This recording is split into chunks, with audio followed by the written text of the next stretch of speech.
Hello everyone, আসসালামু আলাইকুম। Welcome to recipes by Snehaj mom. So viewers, আজ আমি আপনাদের সাথে শেয়ার করব ভীষণ মজার বাট একদম সহজ রেসিপিতে ডিমের কাটলেট রেসিপি। ডিম সবসময় একই রকমভাবে না খেয়ে এইরকম ভিন্নভাবে কাটলেট বানিয়ে ট্রাই করতে পারেন। দেখবেন রুচি চেঞ্জ হচ্ছে এবং খেতেও দারুণ লাগছে। এটা ভাত, রুটি, পরোটা অথবা এমনি এমনি খেয়ে ফেলতে পারেন। বাচ্চাদের টিফিনেও বানিয়ে দিয়ে দিতে পারেন। সো ভিউয়ার্স, রেসিপিটি ভালো লাগলে অবশ্যই একটি লাইক দিয়ে দিবেন এবং চ্যানেলটি সাবস্ক্রাইব করে পাশে থাকবেন। So don't get any delay, let's go to my kitchen and cook. এখানে আমি কাটলেট বানানোর জন্য 3টা সেদ্ধ ডিম এবং একটি বড় সাইজের সেদ্ধ আলু নিয়েছি। এবার ডিম এবং আলু দুইটাই একটি গ্রেটারের সাহায্যে গ্রেট করে নিব। আপনারা চাইলে এই কাজটা হাতের সাহায্য করে নিতে পারেন, তবে হাত দিয়ে করলে এগুলো স্মুথলি গ্রেট হবে না, কিছুটা ছোট বড় হয়ে যেতে পারে। তাই এটা গ্রেটারের সাহায্যে গ্রেট করে নেওয়াই ভালো। ডিমগুলো পুরোপুরি গ্রেট করে নেওয়া হয়ে গেলে আমি এবার আলুটাও গ্রেট করে নিচ্ছি ঠিক একই রকম ভাবে। এই তো এবার ডিম এবং আলু দুইটাই ভালো মতো গ্রেট করে নেওয়া হয়ে গেছে। এইবার এখানে আমি দিয়ে দিচ্ছি হাফ কাপ পরিমাণ কুচি করে নেওয়া পেঁয়াজ, দিয়ে দিচ্ছি 1 টেবিল চামচ পরিমাণ কাঁচামরিচ কুচি।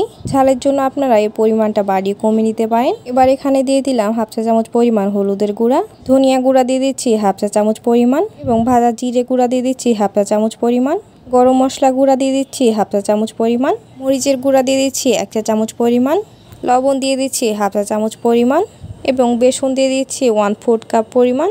এবার সবগুলো শুকনো উপকরণ দিয়ে নেওয়া হয়ে গেলে হাতের সাহায্যে এগুলো ভালো মতো মাখিয়ে নিতে হবে। এই কাটলেট বানানো কিন্তু একদম ইজি। আপনারা চাইলে খুব সহজে এবং অল্প সময়ে এটা বানিয়ে নিতে পারেন। বাসায় গেস্ট আসলেও এটা বানিয়ে সার্ভ করতে পারেন।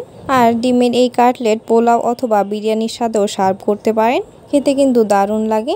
এবার কাটলেটের ডো রেডি হয়ে গেলে এগুলো থেকে ছোট ছোট বল বানিয়ে নিচ্ছি। এতে করে সবগুলো কাটলেট এক সমান হবে এবং বানাতেও সুবিধা হবে। একই রকম ভাবে আমি সবগুলো কাটলেটের বল রেডি করে নিয়েছি। এখানে আমার প্রায় 12টির মতো কাটলেট হয়েছে। আপনারা চাইলে এই কাটলেটগুলো আরো কিছুটা ছোট করে বানাতে পারেন, তাহলে এর পরিমাণটা আরো বেশি বেড়ে যাবে। এবার এখান থেকে একটি কাটলেট নিয়ে হাতের সাহায্যে রাউন্ড শেপে তৈরি করে নিচ্ছি।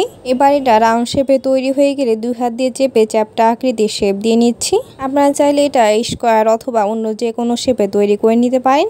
এবার হাত দিয়ে সাইডের ক্র্যাকগুলো ঠিক করে নিতে হবে, এতে করে কাটলেটগুলো ভালো মতো ফ্রাই করা যাবে। ঠিক একই রকম ভাবে আমি সবগুলো কাটলেট বানিয়ে নিয়েছি।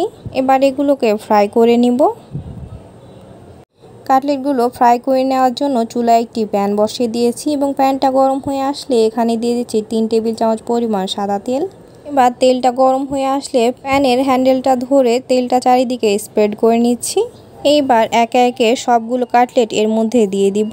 এই কাটলেটগুলো বানাতে কিন্তু খুব একটা বেশি তেলের প্রয়োজন হয় না, আমরা অল্প তেলে এই কাটলেটগুলো ফ্রাই করে নিব। এই কাটলেটটা কিন্তু যথেষ্ট হেলদি একটি খাবার। এখানে কিন্তু খুব একটা বেশি তেল অথবা মশলা ব্যবহার করা হয়নি, তাই আপনারা এটা বানিয়ে নির্ভয়ে ইচ্ছা মতো খেতে পারেন। যে বাচ্চারা ডিম খেতে পছন্দ করে না তাদের এরকম কাটলেট বানিয়ে দিতে পারেন। দেখবেন চুলা থেকে নামানোর পরই সব কাটলেট শেষ। এবার কাটলেটগুলো যেন নিচ থেকে লেগে না যায়, এই জন্য একটু চামচের সাহায্যে এগুলোকে কিছুটা নাড়িয়ে দিচ্ছি। তবে এই অবস্থায় খুব একটা বেশি নাড়াচাড়া করা যাবে না, নইলে কাটলেটগুলো ভেঙে যেতে পারে। তাই কাজটা একটু সাবধানতার সাথে করবেন। এবার কাটলেটগুলোর মধ্যে একটা সাইডে পুরোপুরি কালার চলে আসলে এগুলোকে একে একে সবগুলো এবার উল্টিয়ে দিব। কাটলেটগুলোর মধ্যে মাশাআল্লাহ খুব সুন্দর একটা ব্রাউন কালার চলে এসেছে, আপনারা দেখে নিশ্চয়ই বুঝতে পারছেন। কাটলেটগুলো ফ্রাই হতে কিন্তু খুব একটা বেশি সময় লাগে না, তাই এটা বানানোর সময় আপনারা ভালো মতো চেক করবেন, নইলে এগুলো পুড়ে যেতে পারে। কাটলেটগুলো উল্টিয়ে দেওয়া হয়ে গেলে এটা এবার হ্যান্ডেল দিয়ে একটু নাড়িয়ে নিচ্ছি, যেন কাটলেটের নিচ দিকের অংশটা লেগে না যায়। কাটলেটের এই সাইডটা ভালো মতো ফ্রাই করে নেওয়া হয়ে গেছে। এবার কাটলেটগুলোকে আবারও উল্টিয়ে দিচ্ছি। সবগুলো ভালো মতো উল্টিয়ে নেওয়া হয়ে গেলে এবার কাটলেটগুলো একে একে উঠিয়ে নিচ্ছি। কাটলেটগুলো বানানো কতটা সহজ এবং কত অল্প সময়ে তৈরি হয়ে যায় আশা করি আপনারা দেখে নিশ্চয়ই বুঝতে পেরেছেন। বা ঠিক একই রকম ভাবে আমি সবগুলোই ডিমের কাটলেট উঠিয়ে নিচ্ছি।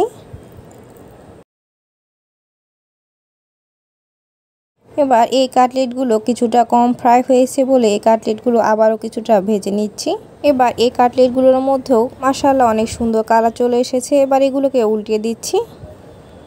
এবার এগুলো প্রপারলি ফ্রাই করে নেওয়া হয়ে গেলে বেশিক্ষণ অপেক্ষা না করে বাকি কাটলেটগুলো উঠিয়ে নিব। কাটলেটগুলো আপনারা ফ্রাই করে নেওয়ার সময় দুই দিকে সমানভাবে ফ্রাই করে নেবেন, তাহলে খেতে বেশি মজা পাবেন। এতে করে এর ওপরের লেয়ারটা ক্রিস্পি হবে এবং খেতেও দারুণ লাগবে। ঠিক একই রকমভাবে আমার সবগুলো কাটলেট ফ্রাই করে নেওয়া হয়ে গেছে। এবার এগুলোকে আমি একটি সার্ভিং ডিশে নিয়ে নিয়েছি।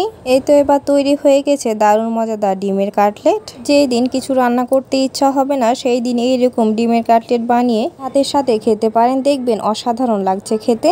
কাটলেটগুলোর ভিতরটা ঠিক কীরকম হয়েছে আমি এবার একটি ভেঙে দেখিয়ে দিচ্ছি। এর ভেতরটা কিন্তু যথেষ্ট সফট এবং জুসি। পারফেক্ট টেস্টের জন্য অবশ্যই গরম গরম সার্ভ করবেন। সো ভিউয়ার্স, রেসিপিটি ভালো লাগলে অবশ্যই একটি কমেন্ট করে জানিয়ে দিবেন, কারণ আমি সবসময় আপনাদের কমেন্টের অপেক্ষায় থাকি। So enough for today. সবাই সুস্থ থাকবেন, ভালো থাকবেন। এতক্ষণ সাথে থাকার জন্য সবাইকে অসংখ্য ধন্যবাদ। আসসালামু আলাইকুম। আল্লাহ হাফেজ।